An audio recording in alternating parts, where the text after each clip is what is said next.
Good. Happy 4th of July. Not good morning. Let me say this. Happy 4th of July now. Now, today, July 4th, and I bet you're wondering what show I'm going to talk about. Well, while I was still waiting on the show Plus Size Elf, which that show I'm generally going to be talking about because I love thick girls in anime and I love thick girls in real life.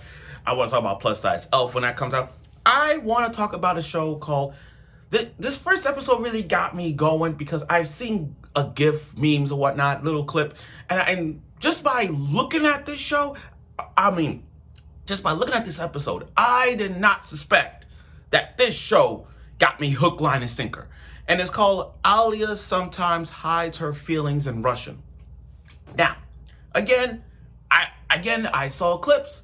And I wanted to see what the show was. And now again, this is a rom-com. So when it comes to rom-coms like myself, and I love rom-coms, we're bound to see main girl, main guy, the girl surrounding by him, which is a harem. We're bound to get like a festival. We're bound to get a swimsuit episode. We're bound to see everything come up to fruition with a protagonist and an antagonist, the love triangle, love quad, you name it. And reasons behind it, gonna be a dark backstory, all that shit. That's what I'm looking forward to.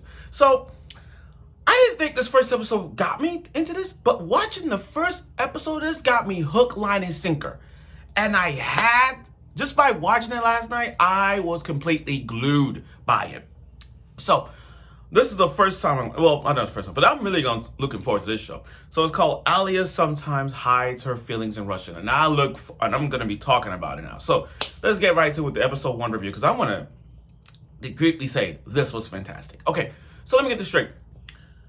I'm new to this first episode of this rom-com one, and I fucking love it already. So, you got this girl who's half Russian. She's half Russian. Okay, that's rare.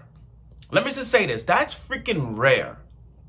I mean, if you think about it, most rom-coms is always like, 9 times out of 10 Japanese girls, like, but Russian? Are you Russian girl? That's the first. Yeah, we got the first tomboy being the main rom-com, which is Tomo-chan is the girl. And most rom-coms is always the blonde hair girls or the black hair girls. But a Russian character? A Russian character. That's a first.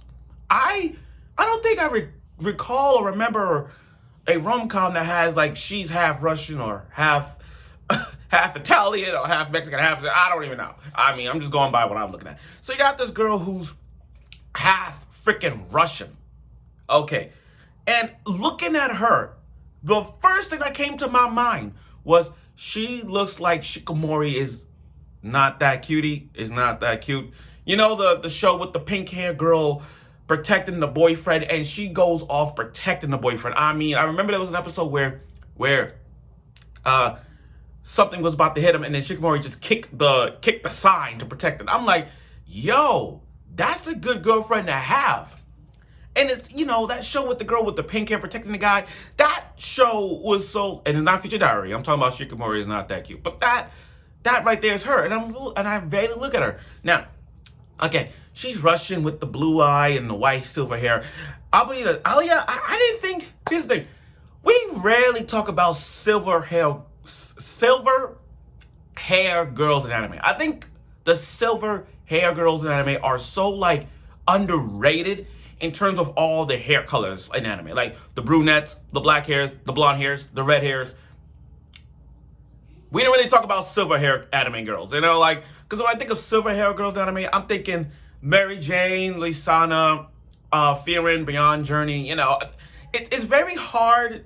Oh, and Asda from Akame Ga Kill. It's very hard to look at silver hair girls anime because we don't really get that a lot. We rarely get those characters. But she looks amazing. So again, she's half Russian, most popular girl, and sat next to an MC who's like us, who's into anime. Like literally into anime and gacha games. Look at this. Bang Dream.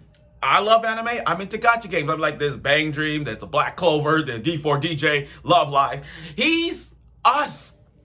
The MC is us, and I like this guy. Now, as I'm watching this episode, her Russian accent is flawless. Like, I don't even know. Like, it's like I can learn a lot from watching her in Russian. Like, I can learn a lot with her dialogue in Russian. Like, it's like, it's so easy. I'm not saying it's hard. I mean, I'm not saying it's easy, but it's like her accent in Russian is so effing beautiful. Like, I can't even imagine just how tough it is.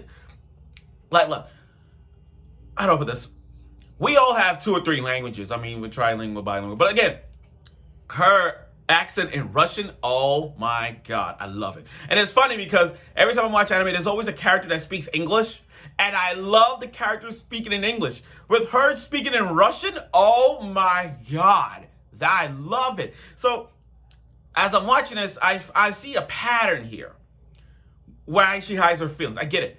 When she speaks Japanese, it's fine. But when where her feelings, it's in Russian. So it's like you got one side. It's like you have one language that you know for your whole life. And you have that, and you talk in that language. But if you have another language where it's Spanish, Korean, Japanese, Italian,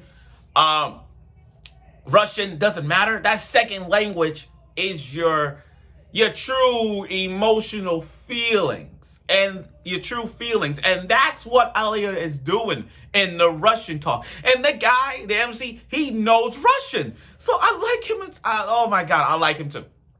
I like him. Like, for real, I can't hate him. So I found a little more about the first episode. So they used to hang out when they were kids. Okay, this is one of those rom-coms where the basic girl, boy knew each other since they were little kids. Now they grew up and now they are, they're having a good time. Okay, then you introduce these 2 characters that I'm kind of on the glue here, where you got one girl who's, and by the way, this is the student council. So rom-coms are always a student council at times, but this is one.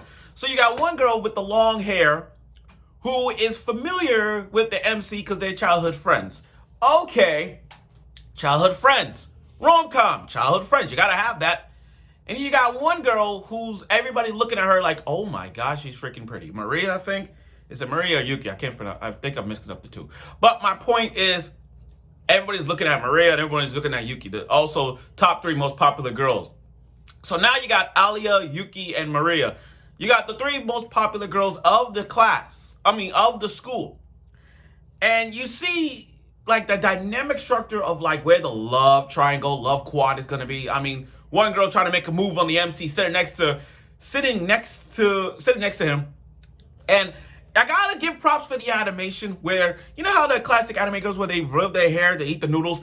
It's iconic. It's always iconic. You see those in every anime you watch. But it's going to be those underrated iconics. Now, let me talk about the scene that everybody is talking about. And I had to watch it as to what got to this. The feet. The feet. I know everybody has a feet fetish or a boob fetish. We all been there. We all have been there. It's like we now live in a world where people are into feet, tits, ass man, boobs man, feet man, maybe hairy armpits fetish, you know what I mean? I'm just saying, everyone has that little fetish in them. So when I look at this scene with the whole feet fetish, it's trading like a different level. Okay, so that scene, so let me get this straight. Guy comes into school, cleaning the class. Alya comes in with socks wet by Truck-kun. At least Truck-kun didn't hit her and send her to another world. So Truck-kun messed up her socks, took the socks off, all animation-like, and then literally try to seduce her with the feet. You know what that feet scene reminds me of? And I can tell you right now, I bet y'all watch this show.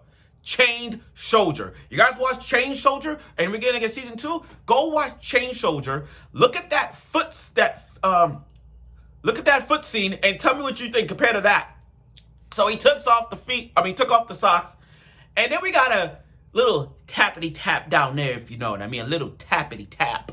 Tap down there, kick the chin and KO the guy, and we got a full shot of her panties. And I'm like, oh my God, I see where this is going. Now I'm kind of glued by this whole, like, okay, this is where it's going. And again, it's so funny, like Alya and the MC, friends, quote unquote, we all know we're going to be together. It's one of those classic rom-coms where we know they're going to be together. We're not gonna be together, and I see it coming. I mean, she's mad athletic. I think I know why she's athletic. I know it's a good joke. I know it's a bad time to joke about this, but can I say it's because she's Russian? It's because that's why she's athletic. I'm just saying. I'm just saying. But my point is, overall, I am now glued by this first episode. Now I'm really gonna look forward to talk about this show. Now here's where I stand on this show. Here's where I stand. For a rom-com like this is gonna be a good rom-com this summer. I got a gut feeling like, I get it, there's other rom-coms coming out, but I'm now gonna be glued on this one. I'm not gonna be like really glued on this one because the first episode really got me hook, line, and sinker after watching the first episode, and I got it. Now the opening and ending, the opening and ending, it is so effing good. Seeing the whole cast, seeing one with glasses. I'm a little concerned about the girl with the glasses. And then you got other characters as well, which I am glued by. I got to effing see where this goes. And then in the opening, they showed they showed like someone's backstory, someone's crying and all that stuff. And you got the two characters. You got them dancing like, oh my God, I'm now glued. In the ending, let's talk about the ending. Hey. Yo, I love that. It was like, it was so good with the hey, yo. And then I kind of like, okay, this is sounding familiar. This is so like, and I kind of like did my little research down on this, but I'm like, oh, everything makes fucking sense. Because it's from the same people that did Oshinoko, which, by the way, is working on we on season 2 of it. And I love the Oshinoko series, especially the manga, the way it's ending. So when I look at this, Alya can have his true feelings in Russian, I can see why.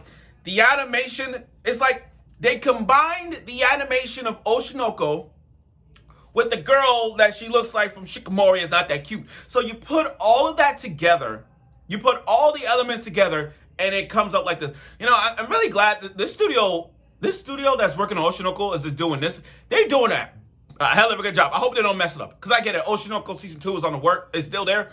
But damn, this show is really good. Now, the characters, let me tell you this.